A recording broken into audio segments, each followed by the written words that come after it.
Hello channel members, Adam Savage here in my cave with an exclusive picture-in-picture live commentary with my very first one-day build. I was just talking to Norm about it and he was reminding me that in 2013, I was like, hey guys, I have this idea. I think I can build a case for my Blade Runner blaster in a single day. We could call it a one-day build. It is so funny sometimes to think of the origin stories of things that are so offhand. I was like, we'll come up with a better name later. And now ODB is like a regular part of our correspondence. So I'm going to press play on this video and then talk about what I see. It is a build. It's me and my shop and Norm and us all seven years ago. That's yeah, it's a long time, a couple thousand days. Here we go. Tested logo. Look, Norm, look at you. You're so young and childless.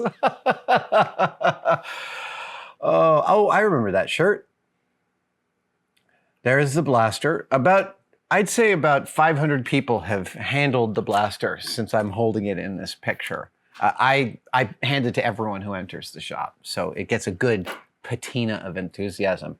Oh, I'm also noticing that my disc sander, which looks so new, is slightly spinning in the corner. So clearly, about 30 minutes before this was recorded, I was using my disc sander because it spins down for like half an hour. I just want to make some shop notes here. Number one, my Elusive Concepts hand in carbonite, which hangs up there, is leaning on a shelf over there. My vacuum former, which is down at Frank Ippolito's shop, is in the corner. And, wow, there's so much less crap in the cave. Oh, I forgot about these drawings. I did some actual drawings of what I thought the case should look like. So here we go. Oh my gosh, that's a whole table saw ago. That's one thing I hadn't yet built. Oh my God. All I'm gonna do is notice all the things that are different in my shop. Yeah, just making some slices and some good wood. Oh, wow, it's before I put the bowling alley tops on the workbenches. Everything looks so fresh and new. And in 2013, I'd only been in this shop for about 2.5 years. There's Norm getting some extra footage in the corner. Oh man, this really is like, it's like going to your high school reunion from a build perspective. It's like, ooh. Oh, right, I freehanded that diagonal cut. That's far out. The bandsaw that you can see behind me is now proudly ensconced in Simone's shop. You know, when you end up with two tools, you don't want to just stick it in storage. It's got to get used. I love this kind of sizing. I do this a lot. Just putting a thing down and holding two pieces of wood up. The very first time I ever built a thing that other people would use, it was a counter for the point of purchase in a gallery some friends of mine opened in New York in the mid 80s. And the first measurement was how high should the table be at the front of the gallery. And my friend and I were sitting there and we were like, you want to pan up? We were sitting there and I was like, okay, measure this distance from my elbow to the ground. Like that, yeah, that's the distance I want. I still make measurements like that 30 years later. Still using the Papermate's Sharpwriter #2 pencils. Is that, no, that is correct. That is not this table saw. That's a different table saw. That table saw crapped the bed. I fried its capacitor. And before I could find a new one, I remembered that I had a Powermatic in storage and brought it out, and I've never looked back. Oh, look at Joey in his cargo shorts. This is really early in the days. Oh, it's not super early in our days of working together. Is it? 7 years? It is, yeah. Wow. I mean, back then, we're doing this probably on a Monday while I'm shooting Mythbusters full time. So the one day builds really had to get done in a day back then. And if they weren't, we had to come back a week later frequently. Am I wearing 2 rings there? Fancy lad. I'm still using that same narrow crown DeWalt stapler. It has held up beautifully. You know, whenever I am edge stapling plywood, I rarely remember to think about which direction the grain of the plywood is running, because it matters actually in some of the finishing. Yeah. And it's such an organic, for me, building boxes is a very organic process. I know it seems like it shouldn't be, but I really like leaving parameters for later on in the decision-making process. Oh, wow, a detail sander. That's not like me. Oh, this detail sander, I lent it to someone. No idea who. Can't remember. Lost it. It's in somebody's garage. A friend of mine said, could I borrow it? And I said, yes. And I don't remember, and they don't remember. I ended up buying another one. Sometimes that happens. Ow. All right, let's see here. What else can we surmise about my cave 7 years ago? It looks so green. Everything looks so clean. Oh, wow, look at the wood rack I'm using. That's ridiculous. The wood rack that was in my cave back then was actually salvaged from the Matrix shop when I was a model supervisor on the Matrix sequels. A couple years later, Mythbusters filmed out there at Treasure Island in the same building, and I saw that the shelf unit that we had put up for the Matrix production was still there and just like sitting there getting ready to be thrown out. So we pulled it back to the shop. That's my Gersner toolbox. That one sits right up there. And I had already invested in the Sortimos. And most of them, I've added about 10 since then. But that's, yeah, we're only up to, what, 45. Oh yeah, there's whole toolboxes that are gone now. Yeah, see, this is where I'm making these last minute decisions about how things should lay out. And this is why I like the organic nature of building a box like this. Is I'm a fine designer in the abstract, but I'm a much better designer as I'm going. I can't picture sometimes, I can't picture enough of a build in my head to make the super complicated design decisions that will need to get made. So a bunch of them get left to be implemented during the process, choices that will get made once I'm in the flow. And yeah, I mean, this is very realistically like my kind of idealized flow state of like, all right, we're almost there. Let's see, what kind of diagonal should I have for that? Oh, and I'm pulling out the Japanese saw. I have since procured a much better version of the same saw. That one I just bought off the shelf, but I bought one off of, I can't remember. I bought one from a place where it was professionally sharpened and it just cuts even better. Man, I love these saws. I love, the thing about these saws, the more you gather skills, you start to learn a commonality among the implementation of skills. And the less is more thing is something that you encounter every single time.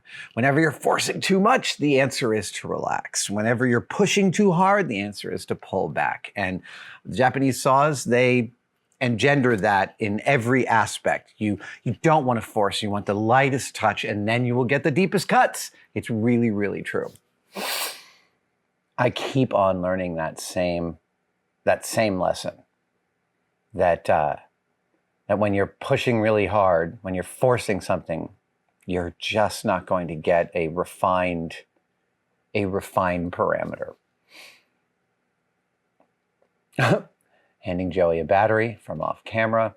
You know, the convex mirror that's hanging on my wall in the back of the cave there, it was broken at some point, and people kept wondering, what tested video do you get to see it be broken in? And the answer is none. I don't know how it broke or why it broke. I've never talked about it because I thought the mystery was kind of entertaining. Oh, I'm using this I still have that DeWalt saw. I mean, all these tools, all the tools I'm using this, I still have, except here, they're nearly brand new. Even the watch I'm still wearing. Oh, wow. Yeah, okay, so now we're looking at the back of the shop. Yeah, I'm so glad that wood rack is gone. And my workbench game got a lot stronger. Yeah, I love building boxes whole and then cutting them to make their lids. It's way better. It takes out so much guesswork. And I think we're gonna separate. Yes, there it is. Look at that. What a great reveal. This box, excuse me, this box, which is now 7 years old, sits in the cave here. And it only looks better, but I will tell you, oh wow, here we get to look at, I think I gave that drill press away. This box, well, I'll talk about that later once we get to the outer finishing. Oh, there's all sorts of people in the cave. Who's that in the orange way in the back there?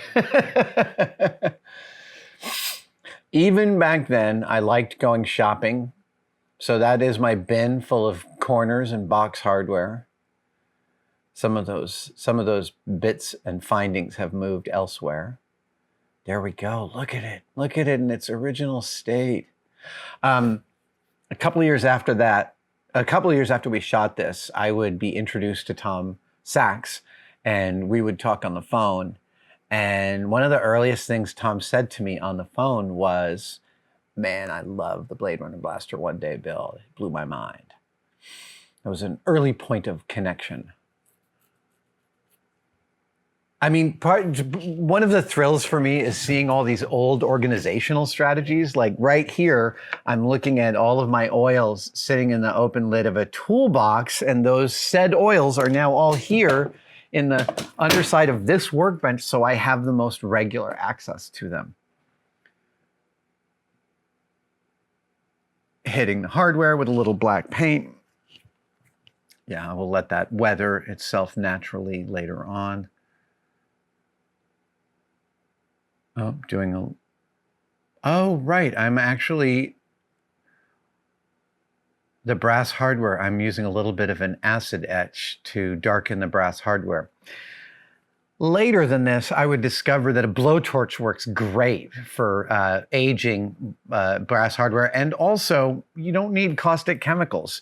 You clear off the lacquer finish on brass and throw it in a Tupperware container with a little bit of white vinegar and a little bit of salt, and 45 minutes later, it's going to come out brown. We'll play with that with a upcoming one-day build we're going to shoot. I like non-toxic solutions to things because I don't like using the acids if I don't have to. That is a polisher that I no longer. Oh no, I do have it. It's just not in regular rotation. Yeah, grinders are this one tool that I've ended up with more versions than any other, and I'm actually I've got 3 in active duty right now in the shop. And I keep on thinking about, oh, here I am using a blowtorch for the very self-same brass aging that I was talking about. So I had already figured it out by then.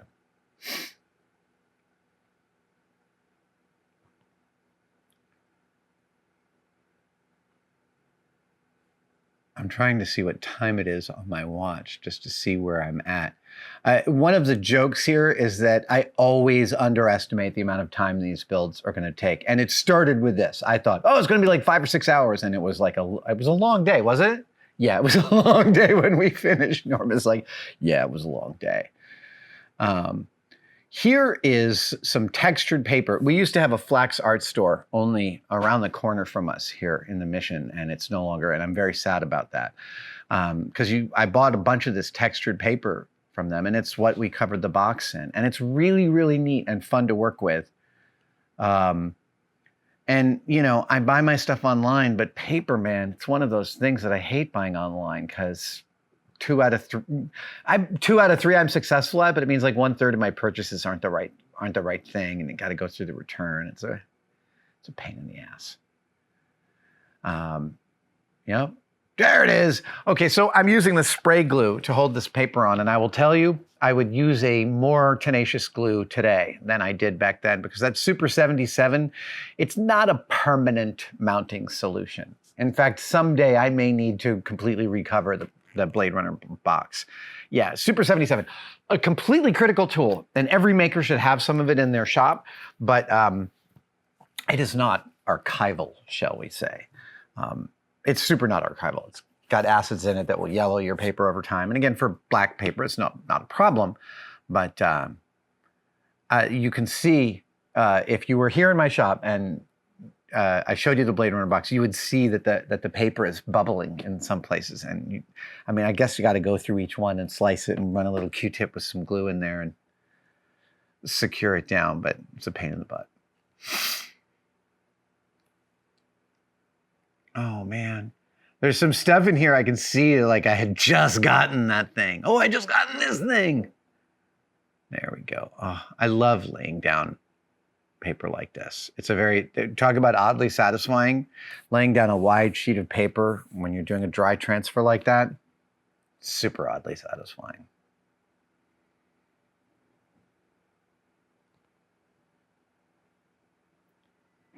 Oh yeah, I'm wearing that Uncharted silver ring. Somebody gave that to me at a con, I believe.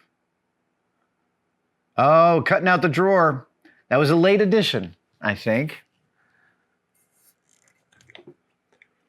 Yeah, I hate excess empty space in a build, even in my house. I like to figure out where the spaces are. Pro tip.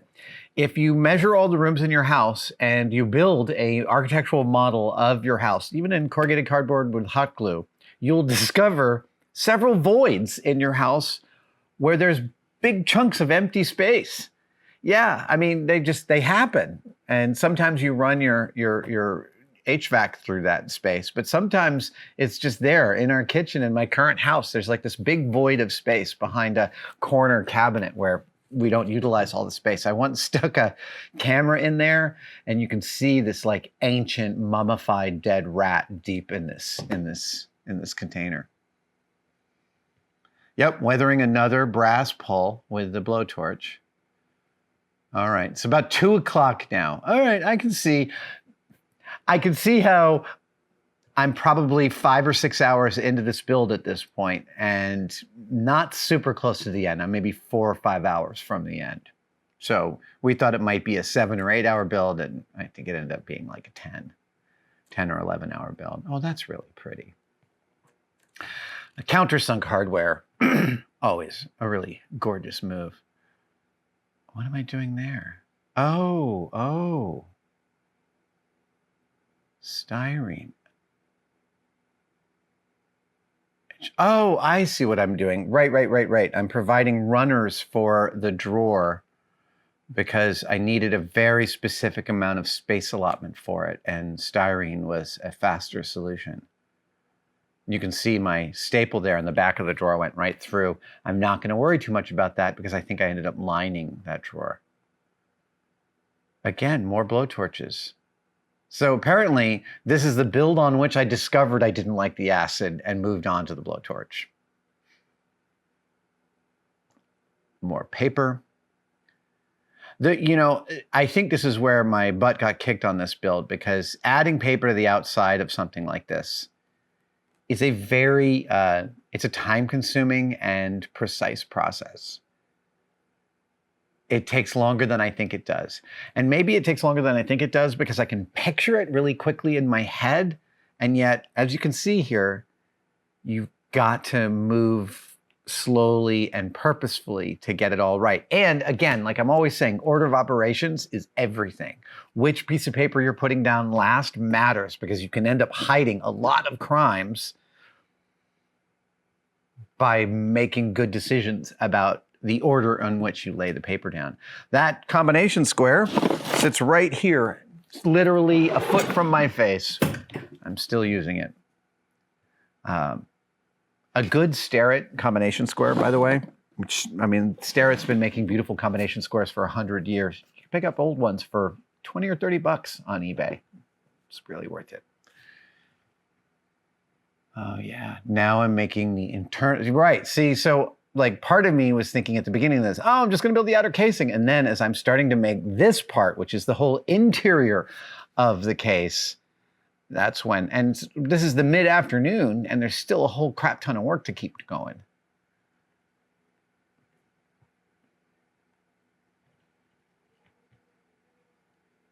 Oh, you can see that I've been using the disc sander where I hadn't before. Oh, yeah. Nice. That will be a hinged lid.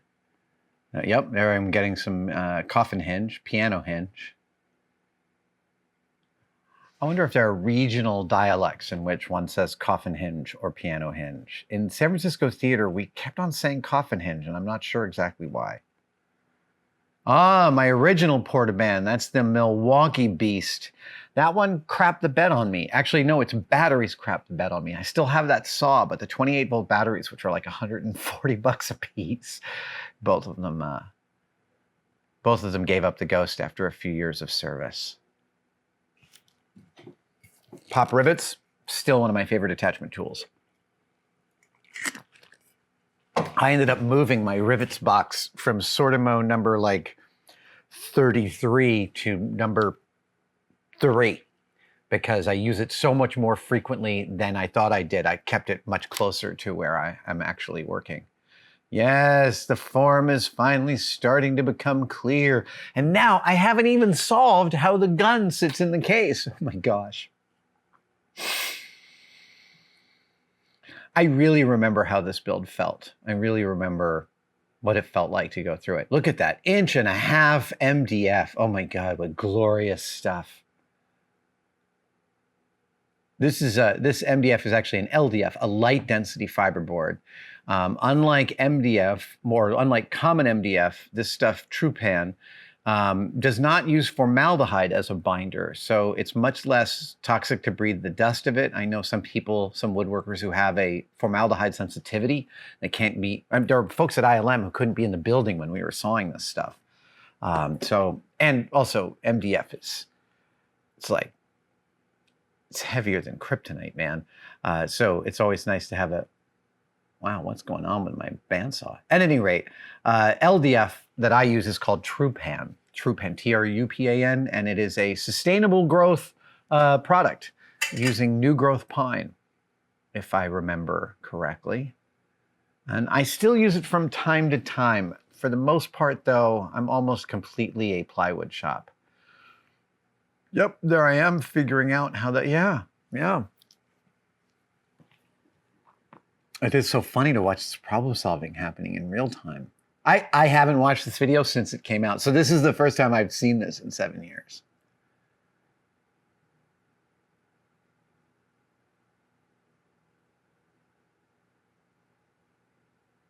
There's Norm. What's the camera you're using? Is that a Sony NES? Yeah. Oh my God, the disco ball. I forgot about the disco ball. It still hangs in the same position, but the motor, it spun for years. And then at a certain point, the motor started failing, and it took me weeks to understand that the motor was failing because I've just spent weeks going, what is that weird sound? Hearing this little in the distance, and it turned out to be my disco ball. So now I'm using the Foam Fast 74, which is a much more tenacious spray glue. And the evidence in its tenacity is that the felt isn't peeling up at all in that case. Foam Fast 74 is more like an upholstery attachment foam spray. It's great for open cell urethane foam, like mattress foam. It's really stunning for that kind of foam. It's a little harder to control in the spraying, but I prefer it in its permanence. It's probably still nowhere near archival. And actually, if you know of some archival spray glues, I'd love to know about those. And archival has a very specific meaning in the way that I'm using it.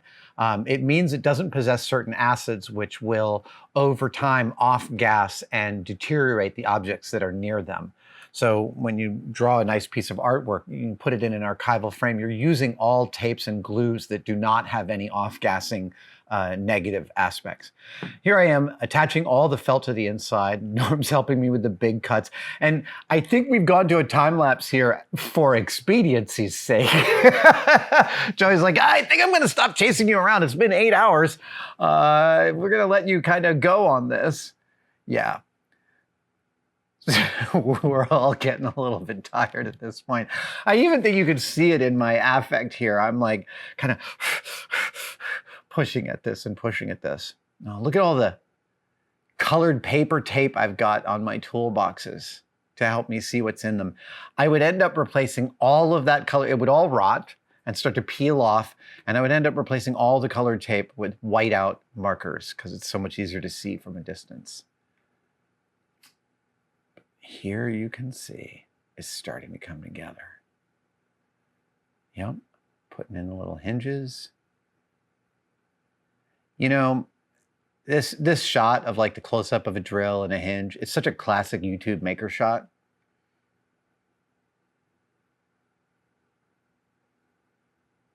I know this because I watch mostly this kind of video, even my own, but I watch only people making stuff. It's so relaxing. Oh, look at how new my my air-powered rivet gun is.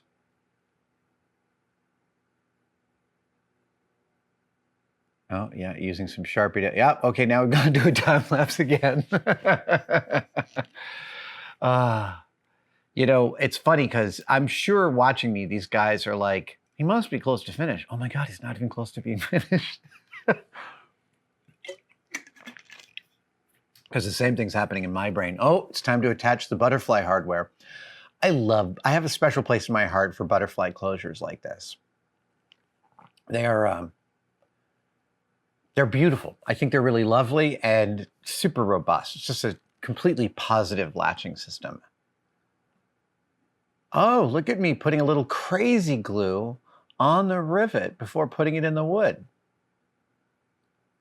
That's an interesting idea. I mean, I'm going into 1/4-inch plywood, so that makes sense to give yourself a little extra gription. Yeah, making sure the top handle is actually centered. Yep. Classic YouTube shot.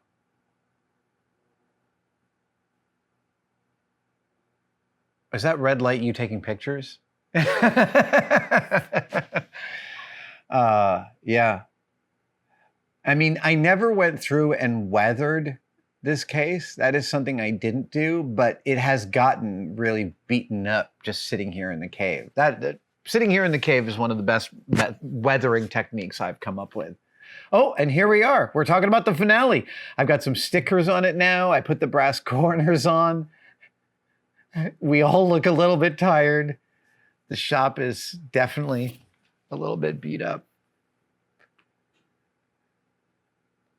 Wow. And that is the very first one-day build. I got to tell you, I'm not sure I could build that box today as fast as I built it then. I mean, I used, you know, there are many different ways I do things now, but one of the pieces of institutional knowledge that I have built over the years is clearly envisioning what can get done within a period of time.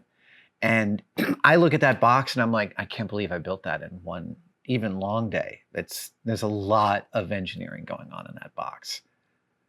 But it is a great flag in the ground for this series because it really encompasses everything we love. Everything we love internally here about one-day builds. They happen quickly. They show a lot of ambition, a lot of technique, a lot of mistakes, a lot of redos. I mean, they exemplify the whole process. And again, they're not really, you know, we've been saying this for years. They're not how-to videos. They're more like what happened videos. And the lessons to get from them are less obvious, but you know, each person kind of takes away their own impression. I mean, that's what I get when I watch other people build stuff. I kind of, oh, I hadn't thought about doing it that way. Oh, I would never do it that way. Oh my God, remove your fingers from that tool. It's going to kill you. Talking about the stickers, talking about the the ways in which I went through and decided what stickers would make it onto the final box, and part of the narrative of how this box would be utilized. So sometimes when I'm picturing and I'm holding a sticker, I'm not sure if this is exactly what I'm saying in the video, but I will like sort of pull back and blur my eyes and be like, does this feel like it would be in the office of somebody who did it this way? Yes. Okay, it goes in. It's like each piece has to be taken upon its own merits. And that's one of the great things about designing on the fly like this, is there's so much freedom to kind of let the build take its own form. And that's what we did here. And there's so many parts of this build that I came up with while doing it. Some of my Blade Runner collection. Yeah, all this stuff is still, yep, the photos. Did you get your precious photos? They're all still in that box. Oh, Rachel and her mom, her fake memory mom.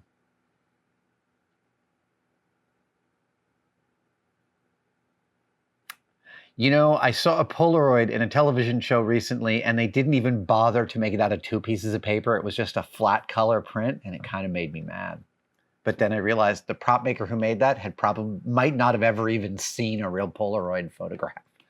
Yeah, how about that?